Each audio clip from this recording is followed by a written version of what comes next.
Hey everybody, Iron Obia here back again, and I haven't made a video for a little while, and that was taking that time to really play through the first week of Destiny 2 Beyond Light and really get a chance to really bite onto the expansion and really get a grip on it, and then maybe even do like a day of the new season to see kind of what that seasonal rotation is going to be like. You know, what's the seasonal content?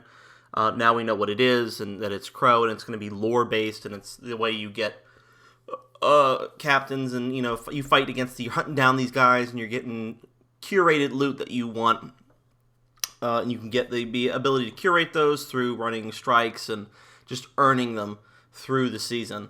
But this is going to be a video just quickly on my impressions of Beyond Light. What I think, I saw a lot of impressions kind of coming out, not really early, but not before that first week was over, and everyone was kind of like, oh, Beyond Light sucks, it's nowhere near as good, it's not doing this as well, I saw a lot of that, or I saw a lot of early impressions, and looking at things in the Triumph page, there were things that I saw that were like, what's an Eclipse Zone? I feel like there were some things we didn't know yet about Europa, and I theorized that potentially what it is going to be is that once someone beats the raid, maybe something on Europa will change. Again, that hasn't happened yet because the raid's not for another 3 days as the filming of this video.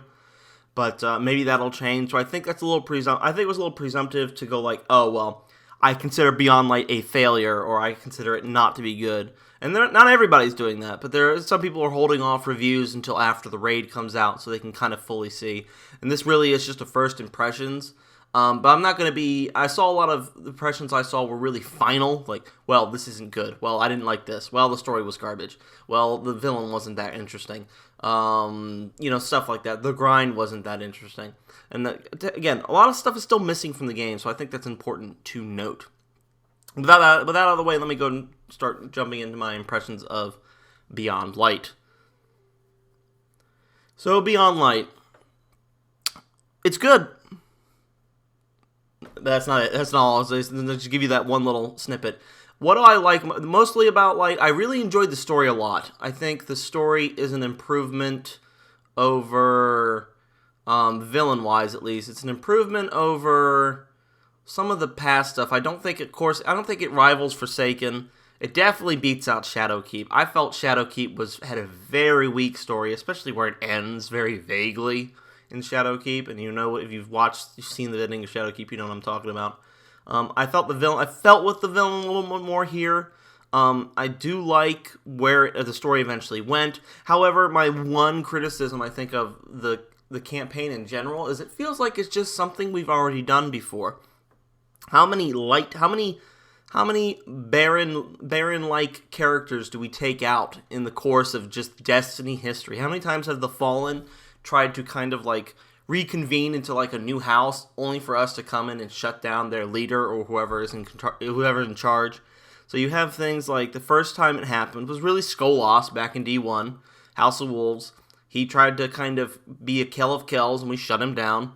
And then came into Rise of Iron, where this new guy was trying to get Siva so that he could augment his Fallen to be even stronger. We ended up shutting that down too. And then we had the Barons. Well, not really Fallen. It's kind of in the same vein. One guy is in control of something, the Dark Ether, and the Dark Ether gets them off of regular Ether, which means they are more powerful. And he gives this to various followers, including some of his commanders, in which case this was Barons. And here we are for a fourth time with another Fallen captain that was like, wait a minute, we should use another power so we don't have to use the ether anymore. Oh, look, darkness. I now have darkness powers. I will now empower 4 or 5 of my lieutenants. And then we eventually, through the course of the campaign, hunt down those lieutenants, kill them, and then eventually fight her at the end, and then, she loses. Shocker. It's a little bit of a reused story point. Bungie's used it 4 times. Less so with Skolas, but more so with the Barons. In Forsaken, it's very similar feel to like, oh, stop the Fallen, you gotta hunt down all those commanders before you go after the big guy. And I'm kind of tired of that. I would like a new spin on the Fallen, but from what we've seen, maybe that will happen in the future. Not anything really too spoilery here, so I'm not gonna continue going on that too much. That's maybe my only complaint about the campaign. How about the leveling? The leveling, I think, is pretty good. For me, this is the most prepped I've ever been for a Destiny expansion, like ever. I never play all 3 characters, but in this case, I went through all 3 of my characters and played up for this, and then when this came out, and I spent all last week just playing all 3 characters, where I usually just play 1. So I feel like I've seen most of what the leveling system is, at least for the first week. With the second week coming in, we are getting way more pinnacle drops and way more powerful, so I think leveling at this point only is getting easier. I think the first week was the toughest because we didn't have as much content. But really, these are the best time. This is the best time to play Destiny, is during expansion, because you get double the content. You get the content from the expansion, and you get the content from the season. But yeah, I think the grind is not actually as bad. A lot of people are like, oh, the grind. Some people say, like I said, the grind is very similar, but I mean that's kind of to be expected. I never expected to go into Beyond Light and go like, the grind is going to be a completely new experience, and I'm never going to have to do, any of the pinnacle drops again at any point in time. That's clearly not the case, and Bungie seems to not be deviating from that formula in any way, shape, or form. As for when it comes to new gear and old gear, this will be a quick section because I don't have very mixed feelings about this. I know a lot of the people community do, but I really, really don't. And that comes to weapon retirement, sunsetting. Doesn't really bother me as a avid Destiny player who's played since the beta of D1 and played all the way through Rise of Iron, through Forsaken, through all the expansions. I've played literally all the expansions to both the Destiny games. I'm currently playing Destiny right now. Weapon sunsetting does not bother me. It really doesn't. I know it angers a lot of people. But I am of the mindset, the minority mindset it would seem, though for a while it seemed to be the majority, that new weapons, getting rid of old stuff doesn't really bother me. Now, I do understand the viewpoint that it's like, oh, look, but it's just another Long Shadow. Or it's, they're reissuing old weapons into this new system. I agree with that. I don't think they should be doing that. It doesn't bother me as much, but I definitely agree that I think that's a negative for the game. However, this seems to be a long haul for Bungie. They're looking at this, they're like, well, a year down the line, those weapons will eventually be out of rotation, and everything will kind of maybe never really feel new, but it will be the newer stuff. You won't probably see Long Shadows anymore, or Night Watches or anything like that. Maybe that stuff will have completely shifted. We'll see. This is a long gamble for Bungie. But as for sunsetting in general, it's something that really doesn't bother me. I love grinding out new weapons, and sure, losing some oldies sucks, but I think the narrative has shifted when it comes to what Destiny is. I think Destiny is not a collection game. I am very hard on the viewpoint that Destiny is not a collection game. Pokemon is a collection game. Destiny is not a collection game. Destiny is a game about grabbing weapons, leveling up your light, beating up on PvE enemies, and maybe playing some PvP, maybe some Gambit, even though I think the PvP is very weak in Destiny. I don't think it's about, can I get 7 different rolls on one gun and then save all of them so that in some alternate reality where I may need one of those 7 guns, I could think about using it and then just use an exotic anyway. That happens a lot, and I know a lot of that happened for a long time where Destiny was just a collection. Everyone was like, oh, it's a collection game. It's about collecting every gun I could possibly get. Not what it's about. In fact, the collections tab in Destiny has kind of cured most of that. Not completely, but again, Destiny's not a collection game. Reassert it. Destiny is not a collection game. Pokemon is a collection game. Destiny is a driven loot-based game where the loot has to constantly keep evolving and changing for you to want to go out and grind out because you're like, hey, that looks cool. That armor set looks sweet. Oh, I want to get that new gun. And it replaces something that you already had. And it's like, this is just the newer thing that I will be using. So, It's never bothered me. I've not really lost anything that I'm like, oh well, because I had a great roll on the Duke 44, and eventually I think I got rid of it, and I was like, okay, whatever, gotta move on. Find something new. I find something new to enjoy in the game, rather than just looking to the past and going like, well, I could use my Duke, but they took it from me. It's like, no, just they took it from me, whatever. I'll adapt. I'm a grown-up. I can adapt to this. I lost an imaginary gun in a digital landscape. I don't need it.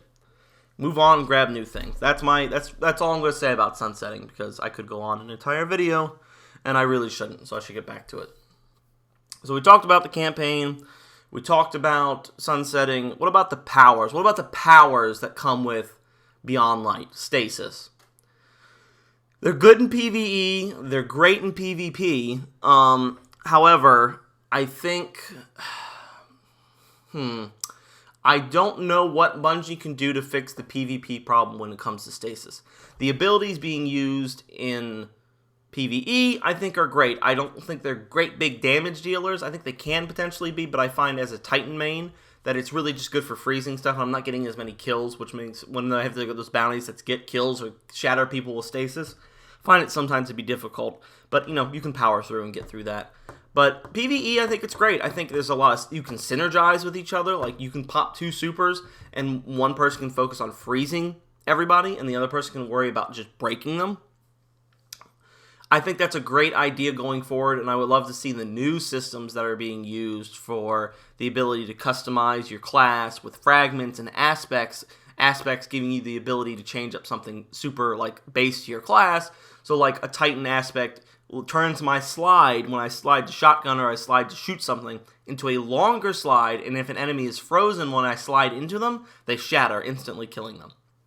That's very, very cool. I like that a lot. And I want to see those implemented into the Solar, the Arc, and the Void subclasses.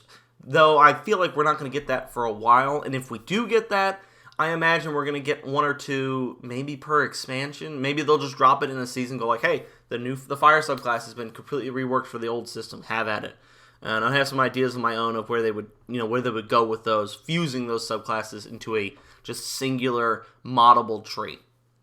So Stasis is good. Stasis, the PvE problem. The PvP problem. Well, it's bad. I mean, it's really not optimal. Stasis grenades by far the most powerful, just being able to freeze. You basically get a free kill. We played some PvP yesterday. There may even be footage here where you can just throw it into a room, froze 2 guys, run in with a shotgun, bang, bang, done. Drop them. No problem. However, seeing the calls to Stasis needs to be completely removed from PvP, and they delayed trials till end of 2 weeks from now, the 27th specifically. We don't know if that's because of a bug with an exotic, or that is because Stasis is sort of running rampant. I have the feeling that it has nothing to do with Stasis, and that when Trials shows up, Stasis will be like one of the it'll be, you need it. It'll win rounds. It'll win rounds easily with the freezing ability with grenades. I don't know what Bungie can do here. People want them to completely remove Stasis. That's not going to happen. I can tell you that right now. Maybe Bungie has to look at balancing out PvP, or having PvP just be its own separate thing with its own separate systems.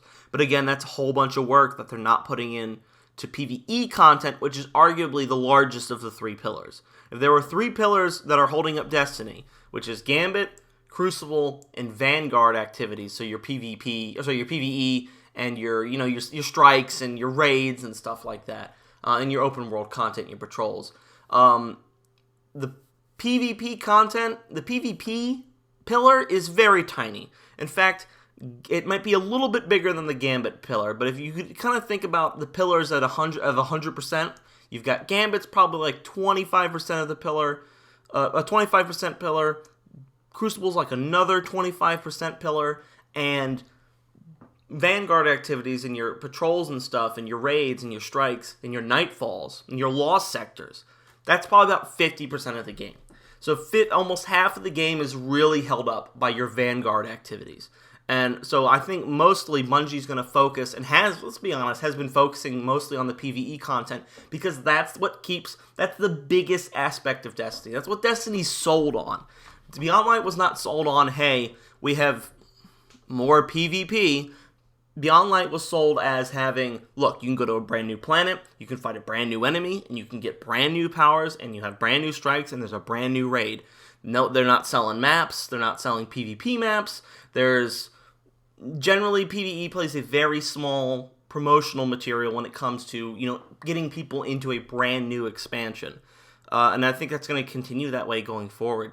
And I'm of the opinion, as that when it comes to PvP, I just don't know that I think PvP in Destiny is not that strong. I know a lot of people want it to be, and a lot of people think it is, but I'm of the opinion that it is not very strong. And I don't think Bungie is going to continue focusing on it. They gave you Trials. A lot of people were like, where's Trials? Where's Trials? Where's Trials? They got Trials. They didn't like Trials.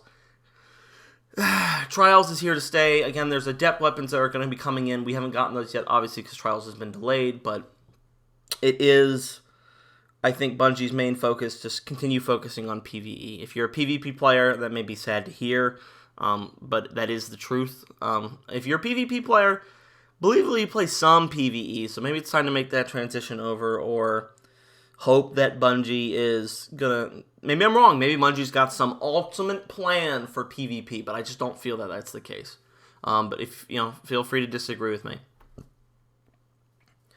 So, Beyond Light, final verdict here when it comes to kind of everything packaged together. If you're not playing Destiny, is Beyond Light worth getting into?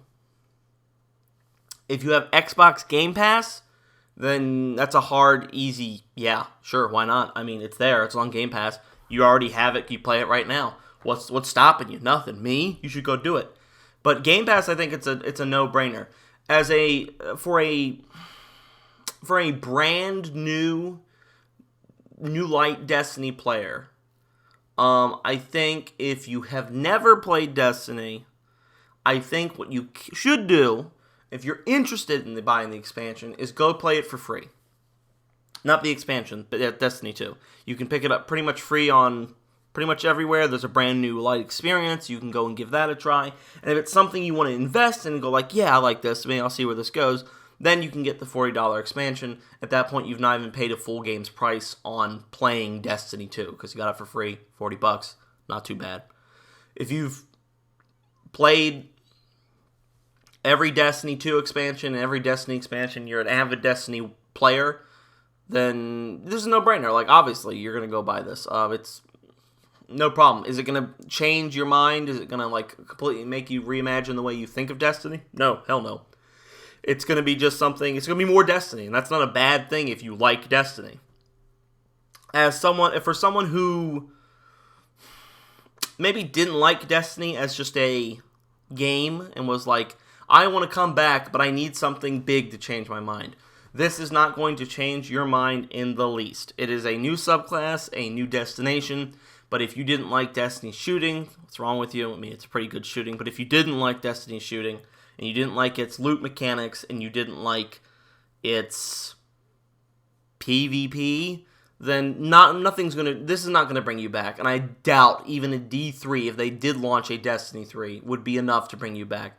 So, yeah, I would say, yeah, if you're not playing Destiny now, or you've never played Destiny, I'd maybe go buy it. But again, if you've never played it, if you've never played Destiny at all, go try out the free version. If you're playing Destiny, you already probably have it, in which case, what are you doing here? You have things to go grind. But if you didn't like Destiny and you're looking for something to get you back in, this is not going to do it. All right, guys, that's really it for the preview here, the first impressions. Again, I might do a full review once we get more information on the rest of the seasons, and the raid comes out, and we get we kind of see some stuff going forward. Maybe we wait for an Iron Banner, see how that goes. But this has been Iron Obi, and this has been my first impressions of Destiny 2 Beyond Light. Hopefully you're out there playing the game and you're enjoying. If you are enjoying the game, go ahead and leave something down in the comments. Let me know how you're doing. Did you get any good grinds? Did you get any good weapon rolls from the Season of the Hunt? How are you enjoying the Wrathborns? Did you like the DLC? Did you like the story? Please let me know in the comments below. But thank you for watching the first impression, guys. I'll have another video hopefully up for a review later. Until then, I'll see you guys.